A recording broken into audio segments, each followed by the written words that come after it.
Sihlala phansi kwezalwane. Siyambingelela ngegama likaJesu. Ninjani bazalwane? The right. Siyabonga. Khona ingoma iculwa ngala sibukhangale. Sibukokotha.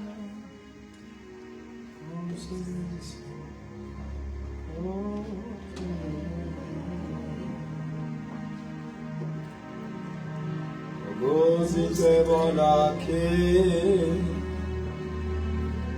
nifezaka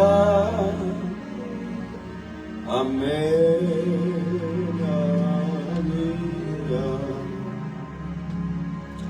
John chapter number 8. I want to open our discussion from that verse.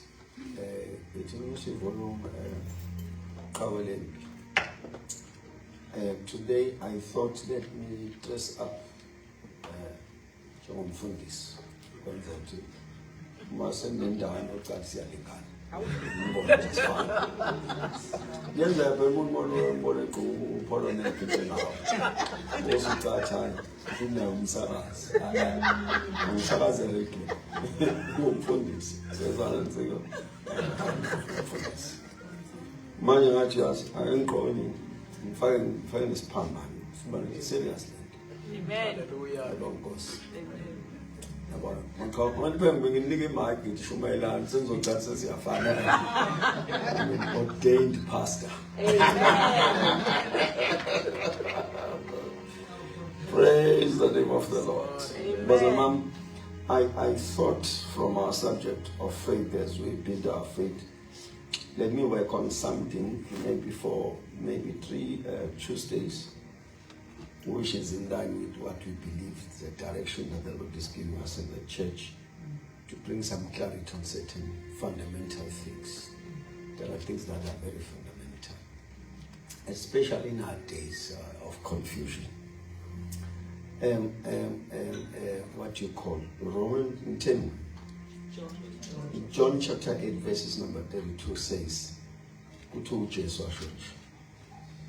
then you will know the truth, and the truth shall set you free. Amen. King James says, and you shall know the truth, and the truth shall make you free. Let us pray. Father, we pray that may your truth be made known unto us. Reveal it, bring clarity, understanding, cause us to profit, so that when we leave this space, we are clear about Amen. Amen. I am, I grew up as a really stronger cool. There are certain things that by the grace of God, I was able to share this band. I told you the other day, so there are things that I was able to hear them very close and get clarity on them. And more and above is how my grandmother, Alice Manzimande, lived the gospel concerning certain things, certain commandments. And we make it very clear for me what is the journey of the born again, the journey of the kingdom of God. I want to work on something. Today is an introduction. Then our vessels will fully explain. You will listen to this or say, so the next Tuesday. My own course. So have your pen and paper. We're gonna read at least verse out 10. One verse are legally complicated. You shall know the truth, and the truth shall set you free. Moge wazi iqiniso kuthiwa lelo qiniso lizokwenza ukhululeke. Ayibona Nkosi. Ukuthi iqiniso mongakalazi ubopheke nezilimo ubophekile kodwa. Ubopheke nensindiso. You're still bound when you have not come to that level of knowing the truth. So journey yalo 2 Tuesdays is to assist you to know the truth on certain things. Amen. You shall know the truth, and the truth shall set you free. I was telling Hosea 4 verses number 6. Hosea chapter number 4 verses number 6. What you call here? What you press here? I'm just saying, say put it when you saw. But me a press or Kulmo Popeye. But more than that's a Uber. You didn't give a number what to Jessica. Uber go Popeye, I think Jesus. But one about you, some will see lap. Who can bear my time.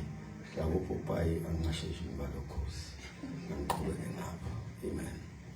Verses number 6. I want you to note the statement here.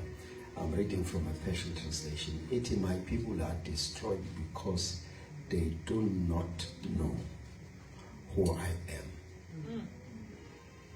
Abantu bayabhubha ngoba bazi ukuthi ngingubani.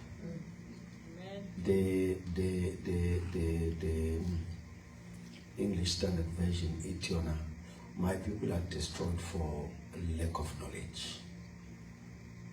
Yeah,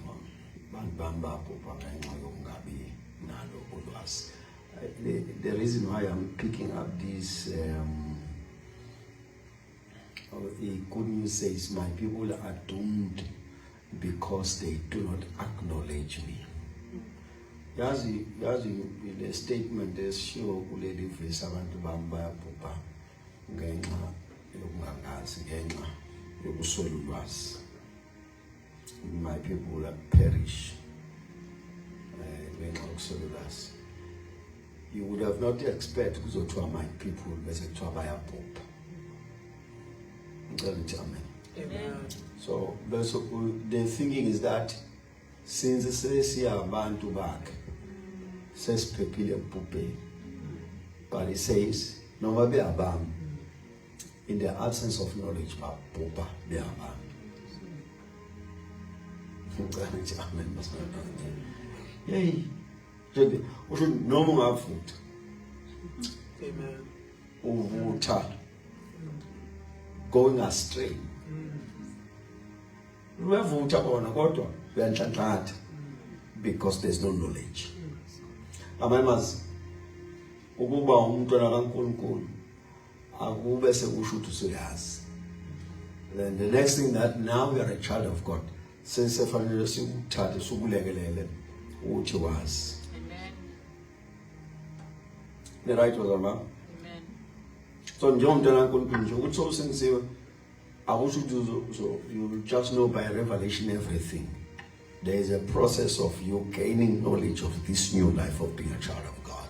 Amen. So that you are able to draw the line. Let me put it this way. One of the things that even before I put it this way, go to Romans chapter number 12. Romans chapter number 12, verses number 1.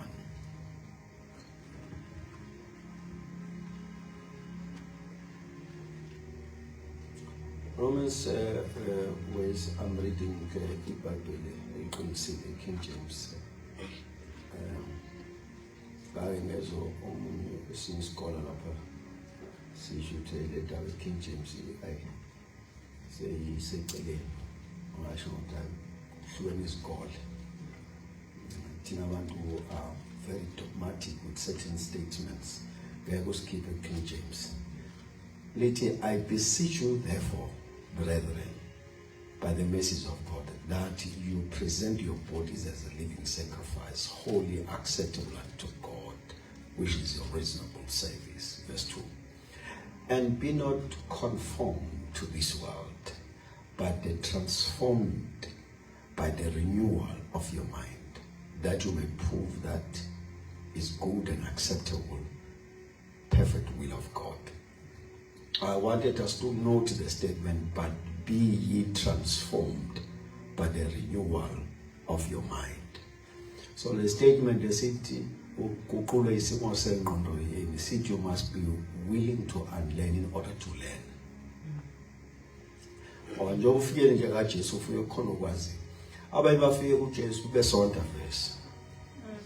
Sekukhona izinqubo abazifundisiwe nasesontweni nendlela zokwenza zalabo besonta khona. Bathi mabafika la kuJesu uthola ukuthi some of the things ozifundile aziqinisile ngempela noma wazifundiswa kusepulpit. Ukuyenzeka into uyifundiswe epulpit uzucathi iyona la ubaba lo ofundisayo wajikijela naye ethole kuma missionary kanti into iseceleni ayijalo. The writers are I'm just the subject matter so ngena kahle next Tuesday, but I'm just building a case here. What Apostle Paul so that you're not conformed to the system of this world. So I'm saying to you, some of the things that you must understand about Christian living is that you must be willing to unlearn in order to learn. Konzo fanus dede. Ezinye izinto asifaka umuntu ezwini, asikhiphe umuntu ezwini. Ezinye izimpi ziyakhipha ezwini, zifaka esihogweni. Nikhona bazana bami. You see. I saw impi enkulu kwenye ipage lelinye isonto. Omunye mama obekashumayela umhlonipha kakhulu. So we are charged. How do you come and receive Holy Communion nesiphandla? Udisiphi somfundiso kunezo umuntu isidlo nesiphandla. How do you balance the two? Yes, abantu abanayo abantu basesontweni lakhe. I'm saying to myself, you know, some of the churches just accepted everything and went to an extent where they endorse certain things. God, they are not the standard of the Bible. Amen. But there are things that are biblical stance. The Bible lead. So I'm just saying that you must be willing to unlearn. So you shall know the truth. The truth shall set you free. Proverbs 4, verses number 7. Lama verse alungisa indlela ocabangayo ukuthi ubuke. I'm just working your what you call. During the day when I was praying and studying, lama verse wonke nje uthi ngemnikazi wona. Inkulu into esiyikhuluma next Sunday. Proverbs, what did I say? Proverbs 4, verses number 7. Bishop Wisdom is a principal thing. Therefore get wisdom. And with all that getting, get understanding. Wisdom is a principal thing. Wisdom. With all you're getting, get wisdom.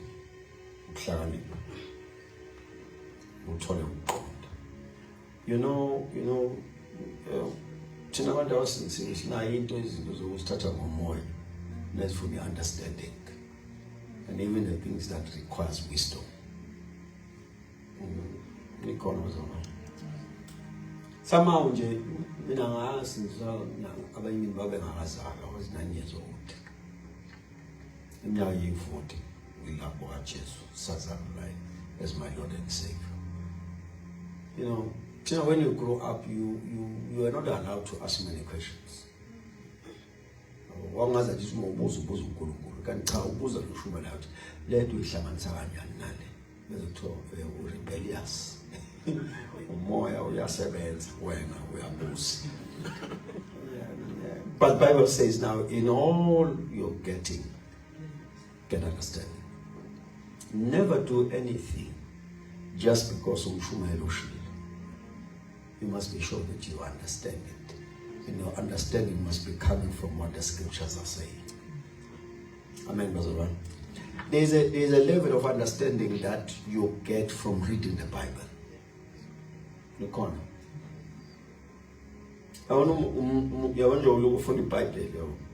There's a level of an understanding that you receive. Oh, ingakho chapter 4 and so 8 ingakho ubane vumelana nokuthi, you see. So it is important for you as a child of God that you understand. In all, wisdom is a principal thing. Therefore, get wisdom. And in all you're getting, get understanding. That one is key. I think it challenges now. Most of the things that we do it for church only. Sizenzela ukuthi siyakhonza. Sizenzela ukuvuta, sizenzela yonke le into. And sometimes we are left without understanding. I want you to hear what 1 Peter 3:15 says. 1 Peter. Unika nje amavesi ngifuna mawufika ekhaya wabuke. Then ubuye sozuzibuza yonke lento iprofeti besinikezela then Tuesday bese ngithi nanto kudaba. 1 Peter what you call chapter number 3 verses number 15 says, but sanctify the Lord God in your heart. And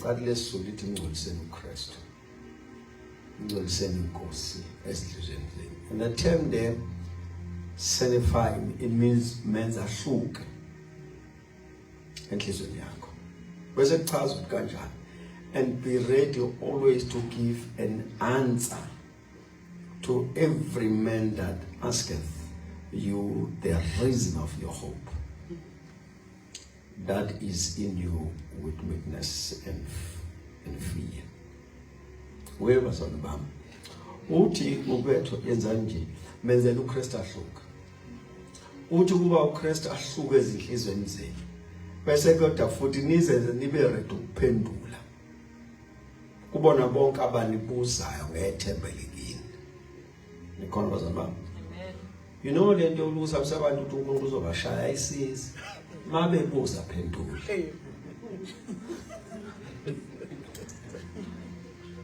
Hey. You know, I think that's a strong family. Manje, uthi umuntu uyambuza kahle. Athi ukhona ngokubona. Cha, ngifuna you know, I was listening to another good preacher. Akusibona bonke abelungu engibalalelayo beshumayela ngiyabakhetha. Umlungu wathi mashumayela. Ngeke nento ongayikhola ngempela ngasho ukuthi azoqinisile umlungu. Yabona ngeke ngifake izizathu ezilapho ukuthi ngisekutheni. Kodwa so I was listening to this good white man. He was preaching. Ngiqala ukumbona namhlanje songilalela. Athi lokudlula wakudala ukuthi mawase uthi ke nebaba umeke. Lento ngempela ingenzeka lo ichazayo. Ubona ukuthi impendulo angitshela ngathi uzombona uNkulunkulu. Lokushanga onyazi. Yabona. The instilling and fear does not benefit anyone. Umuntu must be made to be ready to answer. Amen. So when they ask, why are you giving? You must be able to answer. Why are you tithing? You must be able to answer. Why water baptism? You must be able to answer. You know the tendency I was talking to a friend of mine and saying, Uti, I nala person didn't and you're a member of the church.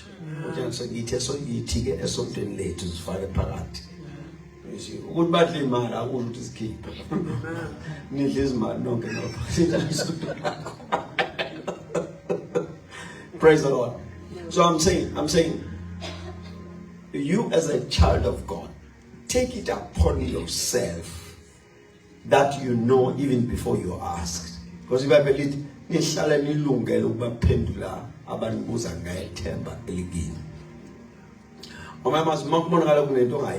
you must be able to answer why.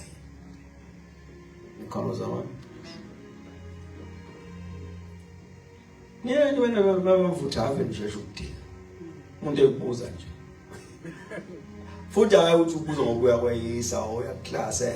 for understanding.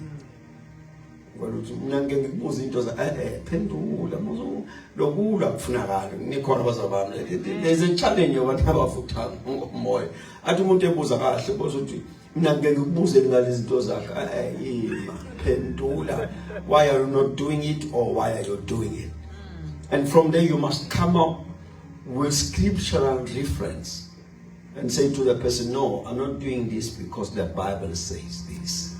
And as a child of God, I follow what the Bible says. Lokhu lokhu proof yokuthi awazi uphendula uthini. Sekusele ukuthi uwezwa ngomfundisi. So Paul says, hlalani nilungele ukubaphendula abanibuza. So that is what I'm going to do for you on Tuesday, to assist you uphendula babuza ngethembele kuwena. Ayibonga Nkosi.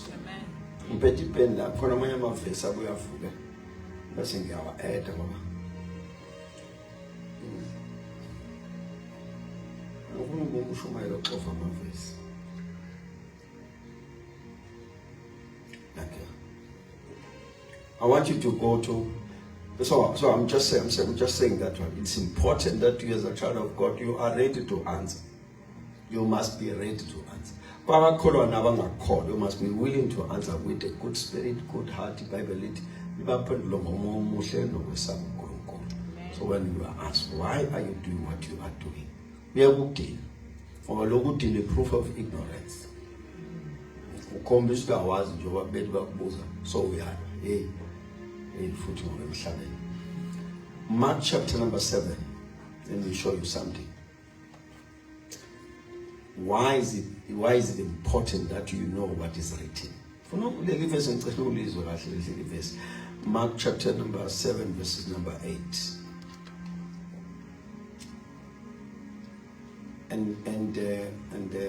Lord, let me start from the King James translation. I'll read 3 translations. The King James is statement this is shows.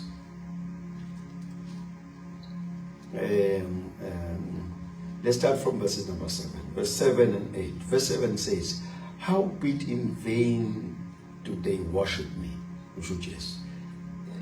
teaching for doctrine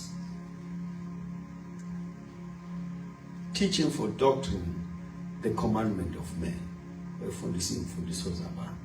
Verse 8. For laying aside the commandments of God, you hold the traditions of men, as the washing of the pots, the cups, and many other such like this you do.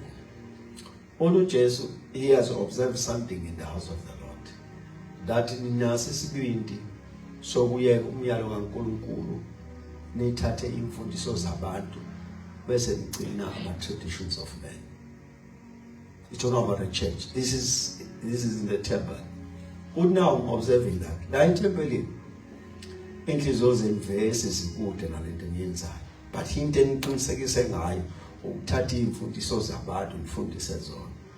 Ukuyeka umyalelo kaNkulunkulu bese nithatha the traditions of men. Let me look for a translation that says the customs of men. uJesu konke sengiobservile ke kulesi sizukulwane.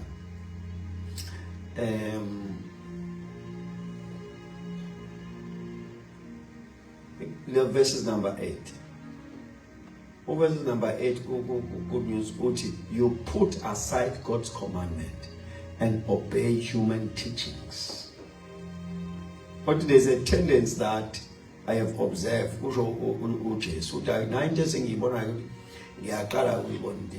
yokuthi nibeke eceleni umyalo kaNkulunkulu bese lilandela imfundiso zabantu. The Passion Translation ithi yona wathi uJesu, you abandon God's commandment just to keep men's rituals. Nibeka umyalo kaNkulunkulu eceleni ukuze nigcine imikhuba yabantu. Ngikhona bazalwane. I'm trying to build something here. And of course we are going with time. Let me pull it from the Zulu translation. Niyeka umyalo kaNkulunkulu nibambelele esikweni labantu. Manje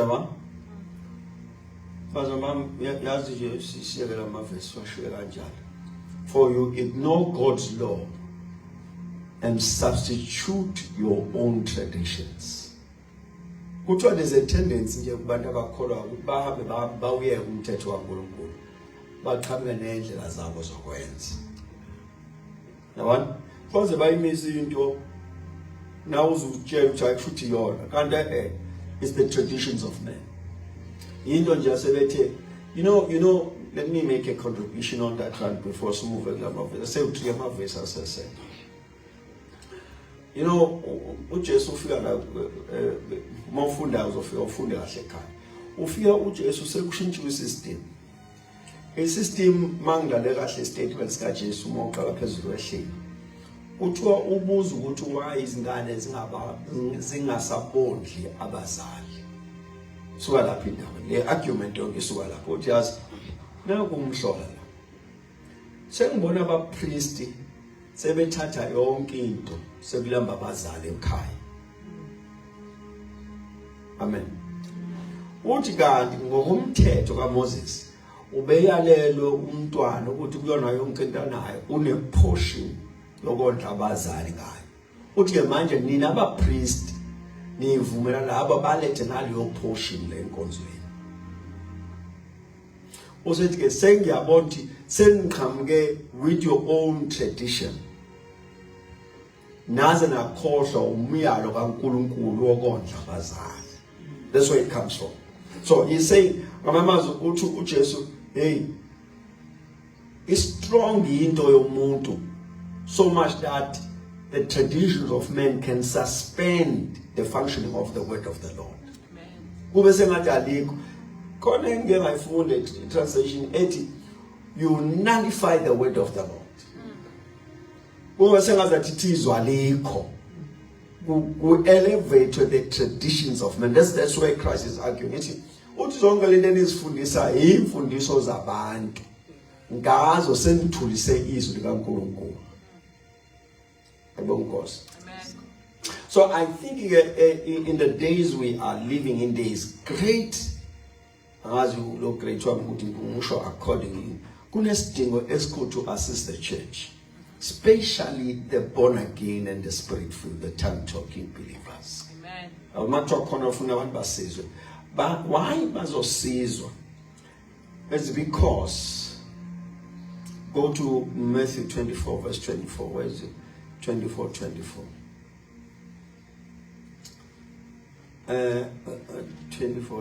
where is this thing? Says here, I think about now that doesn't feel what is sing up Saturday after 7. This way don't have a lot of strong. Man, I think the best way would have 7 Baham is Peggy. Maybe 17. 5 Buffalo Pack. I'm a shout 7. It's on Johnny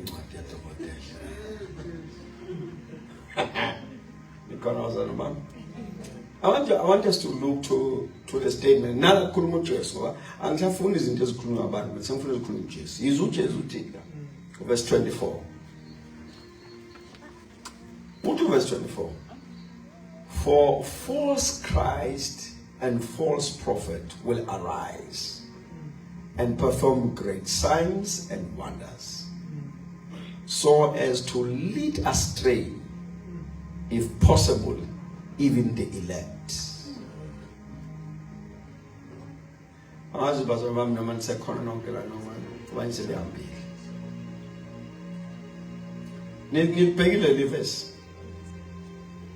Good news says, for false Messiah and false prophet will appear.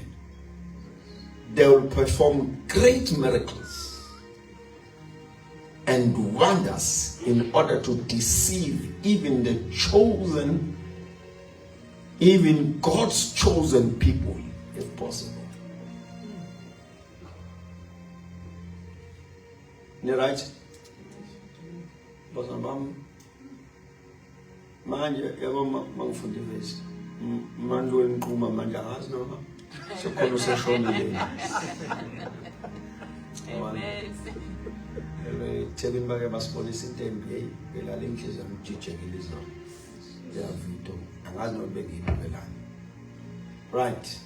Verse 24. The Passion Translation. For there will be impostors falsely claiming to be God, anointed one. And false prophet will arise to perform miracles, signs, and lead astray, if possible, those God has chosen to himself. You know, then from there, while live on social media, you know, I'm telling you, nobody I mean that time bonk. Banning the two of them, Bambi, no money on father or for a statement, son. But now I'm a prophet way. His statement, Psalm 18. All powers can give similar results. Amen. If it's power, it is capable of giving similar results. And I think it good power and bad power. So ke base bethi ngilengana uJesu nayo yonke into basho yonke. Yabona uMesu uthi istambu inkinga istambu. Special sasengqondweni ngoba so seshesho. Ngathi ngiyamlalela lo mbhemu ubhalila ngathi usuthi manje ke ngeke sikwazi ukukhuluma into same level ngoba asidli into ezifanayo. Asidli into ezifanayo. Istambu lesasidlile senza ingqondo yakhe ingabizeni. Ayibonkosi. Fana nomunye wala ukubani lo futhi umuntu wangisiza ukuzakubusise uNkosi uvuthwa wakhe lomshaya ekhanda ne uyabhala naye ngiyabona ukuthi ke usuthi intashinga uyabhala ukuthi uyangiquote ufaka le show prophet ayikho kanje so ngase ngibhala nami ngiphendula ngathi hayi lalela baba, you must never allow your doctrinal stance to suspend reasoning.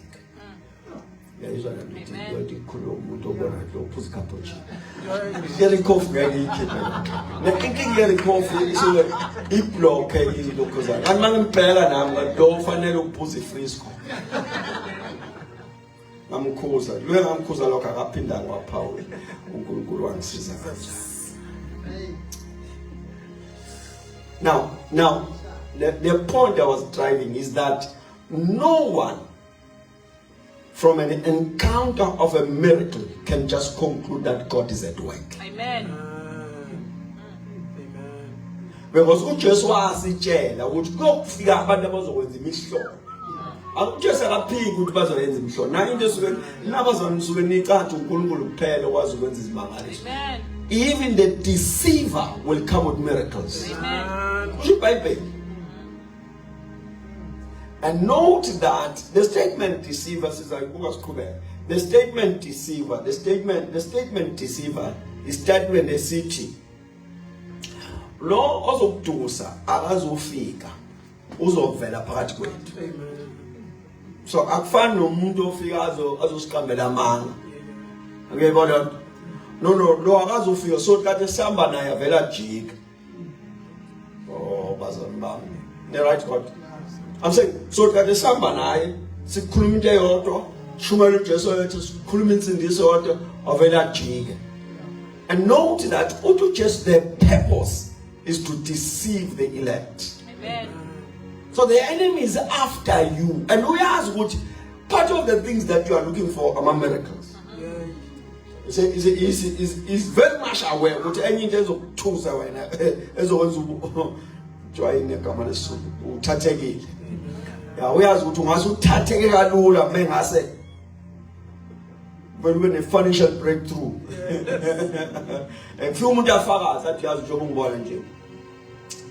For you to see a baz in a band. In the corner was a bum.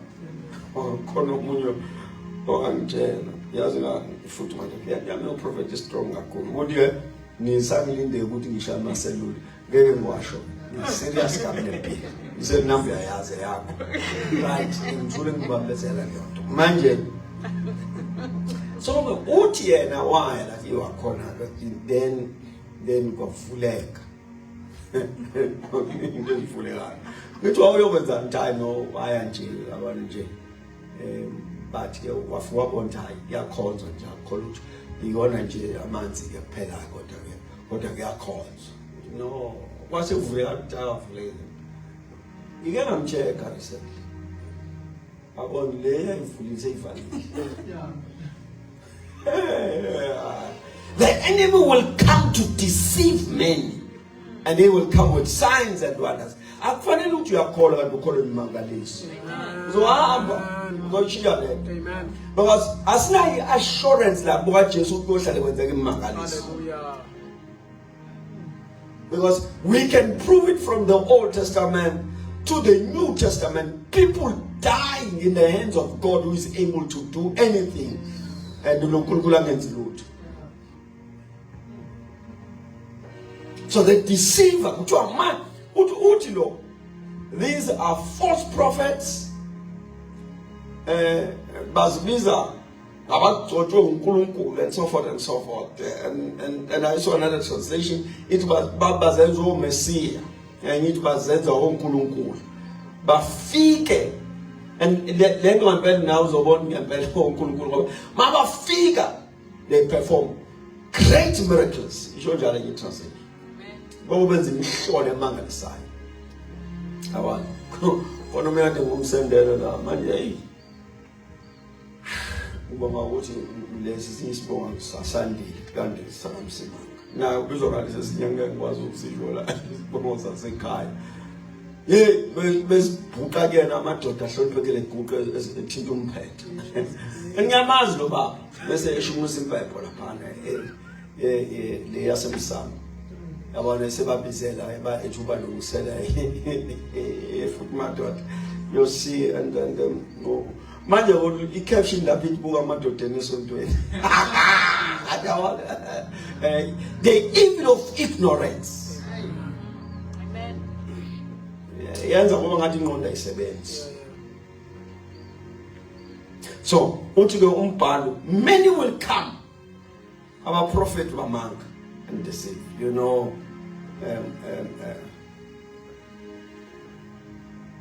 uJesu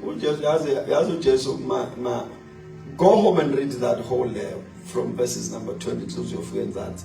Ivesi nje lilandela lapho ke manje ilona lifike impress kabuhlungu ngoba uJesu uthi remember this for I prophesy it will happen. uJesu batshela uJesu ngesikhathi ekhuluma le nkulumo le yengakakhona iShepstone. Kanjani? Njothi eShepstone, njothi esemarket la. Yazi ukuthi kwaqala ukuba semarket. Kwangabi khona. Wathi ngiyantshela lento iyofezeka niyoyibona njengoba siyibona nala eShepstone. Many will come and perform signs and wonders and deceive men.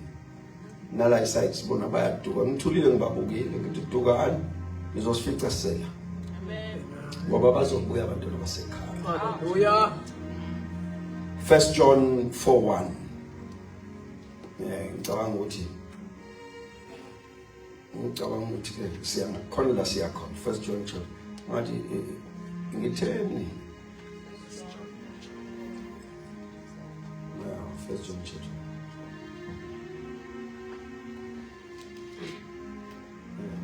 Sexual is okay as I'm so bad thing. What did I say?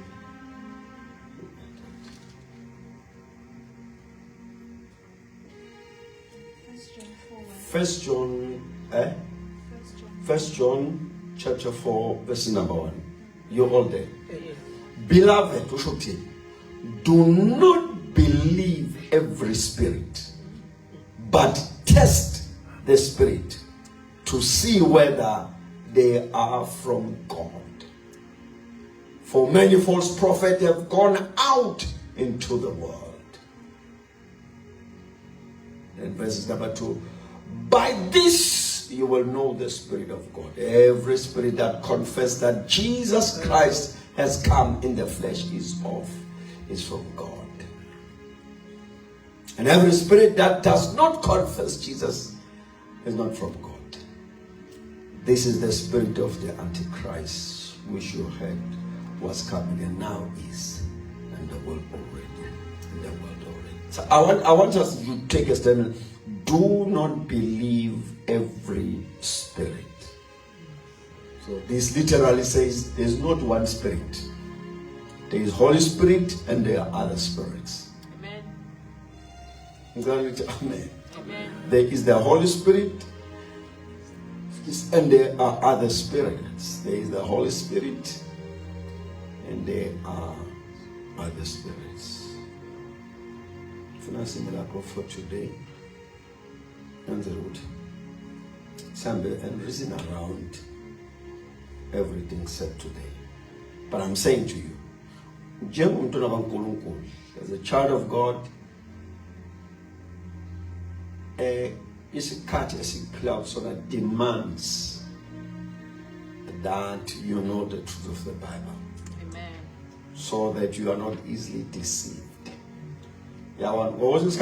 Amadimoni uzowahlula kodwa udukiswe ignorance. Amen bazalwane. Ya amadimoni washapha ngomnyango. Bese ube strong amadimoni, ube weak with knowledge. Amen. Uduke khona ukhipha amadimoni, uduke nakho. My people perish for the lack of knowledge. So it's important that what I'm going to do the coming maybe two Tuesdays is to bring clarity and understanding on the issue of the Spirit, so that we know who do we follow, who we believe. Because angifuna ukusiza la yabona angifuna ulanda into ezokuxaka no washo njalo intobela wathi khona umunye olande into manje senixakile ukuthi ucela simthandazise ngathi wawuyisa othi hayi wayethi uyothandazela wathi bazomfumbathisa asithandaze ngokufana we ukuthi sithandazela kusho ukuthi we praying to the same source. Amen bazalwane. So uthi intobela ngathi yena uyabona ke manje so sifake entweni ukuthi silwe manje sibe entweni owabo uyilanda wena angcobo uthi nginenkinga ngasithandazela kulunge lonke manje uhambe ufuna usizo lezo so ubuya ke manje uthi hayi sengixakile le ngithi hayi intobela ungasheshe uthandaze akimthomende qala afunde isifundo asiyenze uxumxhala. You stick to one God. Hallelujah. Stick to one God. You can't have mixed testimony. Amen. It has to be Christ and Christ alone. Amen. As Joshua says, Ketan namhlanje. Ubani niyakumkhonza. Onkulunkulu abakhonza oyihlo bengaphesheya komfula. Bese ayimvale kamnandi kodwa mina nendlama. Siyakumkhonza uJehova. So the teaching is very serious. So ngumfundisi uyoziphelele teaching. Wenza ukuthi ohlangana naye angathi ubani nomfana bonke inceke inkosi. Le efundisa amaqiniso anje. Amen. Nesiphambano sayo ebonkosi. Uthothi ukuyokuthi ubani ngamkhipha lesiphambano sohlule ukushumayela. Ngathi mnyaleleni YouTube abone bami isigqoko njalo. Amen. Isigqoko in certain occasions. Njengoba nje ngifuna ukukhipha amaqiniso kufanele ngiqolise uvumo sami. Amen. Twele siphambano. Ngisiboshwa salesiphambano. Hallelujah. Boshelwe kusona. So I'm saying bazalwane, we are bringing clarity. Please make it a point. I'll put, and those that are watching us live, you're gonna enjoy the subject. We're drawing the line. Hallelujah. We're drawing the line. You know, finally where do we stand? So we're wishing so this I call Mutolimele as we start again. But you call Tuesday is out to Amanda strong as we kunyeka kwezinye izindawo kodwa issue is clarity. Ayibona sesebenza Hallelujah. Mina ngifuna mangifike ezweni ngitho you know masifike ezweni ngifuna uma ubuza ukuthi akatshela ngento umsimanga ukuthi wangitshela bese ethi ayasibusa impela umsimanga wenzani ke wena. Amen. You must know the truth. Where do we stand and what the Bible says, and then you make your own choice. This I do this teaching so that there's no confusion as to where do we stand on the issues of the Holy Spirit and the other spirits. The Lord bless you, the Lord keep you, the Lord guide you. Sanda senkosi phezulu simphumelelise simphakamise. uNkulunkulu aphendule yonke imithandazo yethu. Ayenze ngisheshe nifike la ngiyakhona. Ayenze u2 years ku 2 months. U2 months ku 2 days. 2 days ku 2 hours. Yes, Lord. U2 hours ku 2 minutes. 2 minutes ku 2 seconds. I pray for you in Jesus' name. You shall have no limitations in life, no boundaries.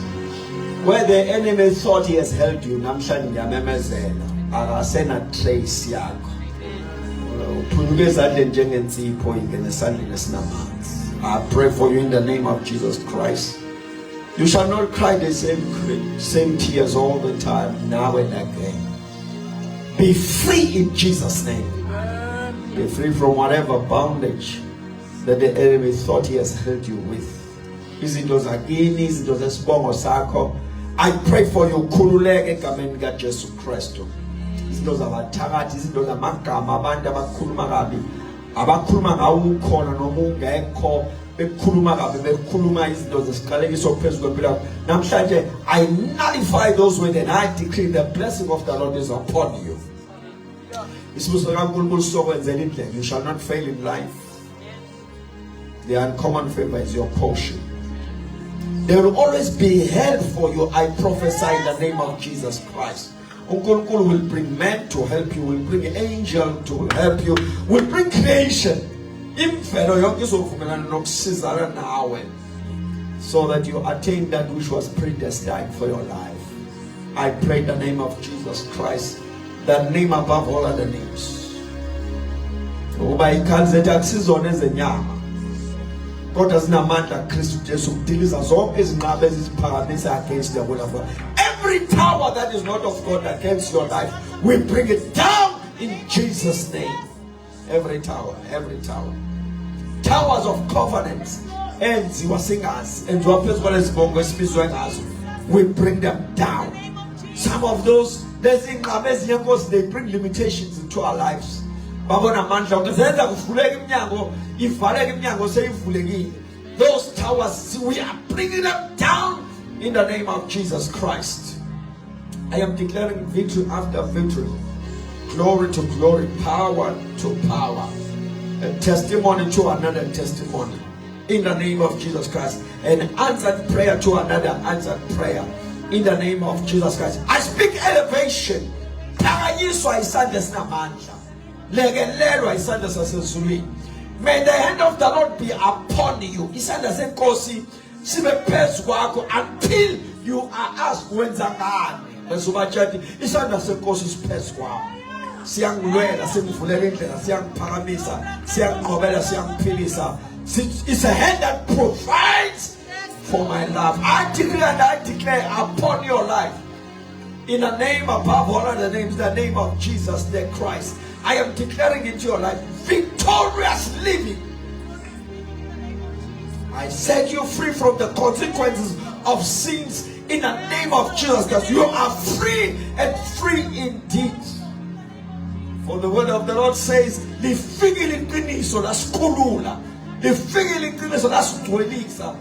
truth we know, and you are made free. Thank you, Father, that you are able. We give you the praise, we give you the glory. Thank you for this day and time into your presence. I pray, my God, even as we go home, may you be glorified, may you be exalted.